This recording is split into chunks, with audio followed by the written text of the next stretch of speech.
Hello மக்களே, welcome to கொரல் kitchen. இன்றைக்கி வந்து பார்த்திங்கன்னா ஒரு சூப்பரான முட்டை ரெசிபி தான் பார்க்க போகிறோம். ஸோ அதாவது எக் ஃப்ரை இதாங்க பார்க்க போகிறோம். இந்த ரெசிபி ரொம்ப ரொம்ப டிஃப்ரெண்ட்டாக இருக்கும். இது எப்படி பண்ணுறதுன்னு வாங்க வீடியோக்குள்ளே போய் பார்க்கலாம். இந்த ரெசிபி பண்ணுறதுக்கு வந்து பார்த்திங்கன்னா ஃபஸ்ட்டு இந்த மாதிரி ஒரு 4 முட்டை, நம்மளுக்கு எவ்வளோ முட்டை தேவைப்படுதோ அதை வந்து நம்ம வேக வச்சு எடுத்துக்கலாம். இன்றைக்கி வந்து பார்த்திங்கன்னா நான் ஒரு 4 முட்டையை வேக வச்சு எடுத்துக்கிறேன். எடுத்துகிட்டு இந்த மாதிரி முட்டையை வந்து ஸ்லைஸ் பண்ணிக்கோங்க. ஸோ லைட்டாக இந்த மாதிரி ஸ்லைஸ் பண்ணுங்கள். ரொம்ப ஃபோர்ஸ் பண்ணிங்க அப்படின்னா உடஞ்சிரும் அந்த உள்ளே இருக்க கரும். ஸோ இந்த மாதிரி தாங்க ஒவ்வொரு முட்டையாக வந்து ஸ்லைஸ் பண்ணி எடுத்துக்கோங்க.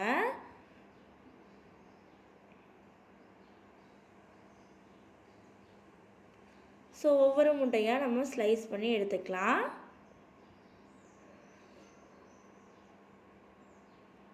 ஸோ இந்த ஃப்ரை வந்து பார்த்திங்கன்னா நல்லா சாம்பார் சாதம் இது கூடலாம் சாப்பிட ரொம்ப ரொம்ப டேஸ்டியாக இருக்கும்.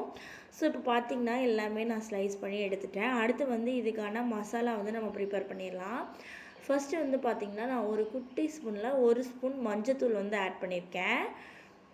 அடுத்து வந்து பார்த்திங்கன்னா 1 ஸ்பூன் வந்து பார்த்திங்கன்னா வரமிளகாத்தூள் ஆட் பண்ணிக்கலாம். கொஞ்சமாக தேவையான அளவு உப்பு ஆட் பண்ணிக்கலாம். ஒரு 1/2 ஸ்பூன் ஆட் பண்ணிக்கலாம். ஆட் பண்ணிவிட்டு கொஞ்சமாக தண்ணி சேர்த்து நல்லா இந்த மாதிரி கையிலேயே கூட நீங்கள் நல்லா மிக்ஸ் பண்ணிக்கலாம்.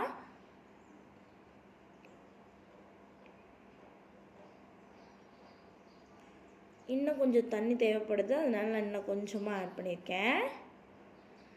ஸோ ஆட் பண்ணிவிட்டு இந்த மாதிரி தாங்க நல்லா இந்த மசாலாவை மிக்ஸ் பண்ணிக்கணும். பார்த்திங்கன்னா இந்த மாதிரி இருக்கணும். இப்போ வந்து நம்ம ஒவ்வொரு ஸ்லைஸாக எடுத்து இந்த மாதிரி வச்சு மேலேயும் கீழேயும் நல்லா இந்த மசாலாவை வந்து தடவி விட்டுறணும்.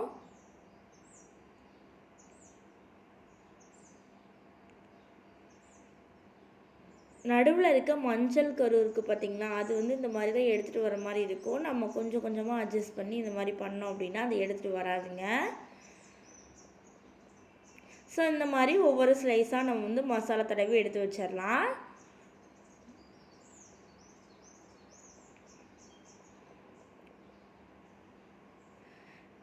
இது பண்ணுறது ரொம்ப ரொம்ப ஈஸி. டைமும் வந்து நீங்கள் முட்டை வந்து வேக வச்சு வச்சிட்டிங்கன்னா போதும். வெறும் 5 நிமிஷத்தில் இந்த ரெசிபி பண்ணி முடிச்சிடலாம்.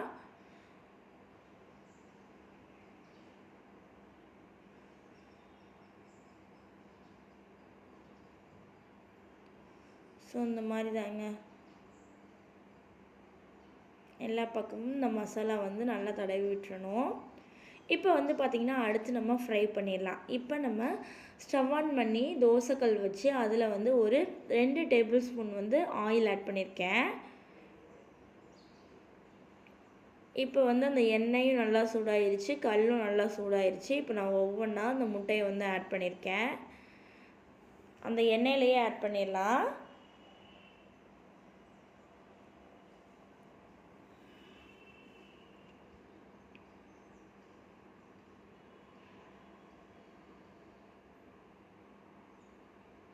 ஸோ ஆட் பண்ணிவிட்டு ஒரு 2 மினிட்ஸ் வந்து நல்லா அந்த ஃப்ரை ஆக விடணும். அந்த மசாலா வந்து நல்லா அந்த கலர்லாம் மாறி நல்லா குக்காகி வரணுங்க.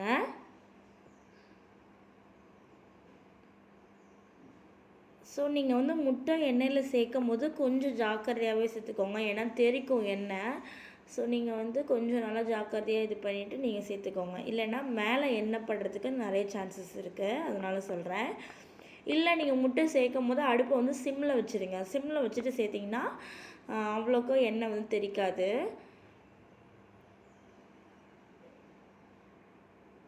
ஸோ இப்போ வந்து பார்த்திங்கன்னா நான் திருப்பி போட்டுக்கிறேன். இந்த மாதிரி தாங்க ஒவ்வொரு முட்டையாக திருப்பி போட்டு வேக வச்சிடலாம்.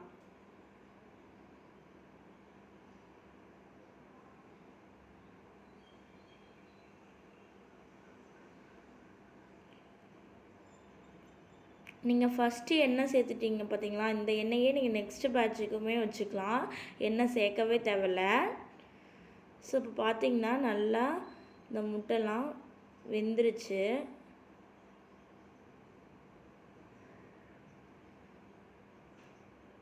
இப்படி தான் வலிக்கிட்டு வலிக்கிட்டு போவோம். நீங்கள் ஸ்பூன் கூட வச்சு திருப்பி போட்டுக்கலாம்.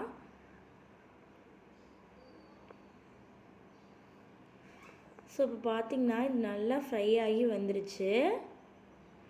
அவ்வளோதாங்க, நம்மளுக்கு ஒரு சூப்பரான எக் ஃப்ரை ரெடி ஆயிடுச்சு.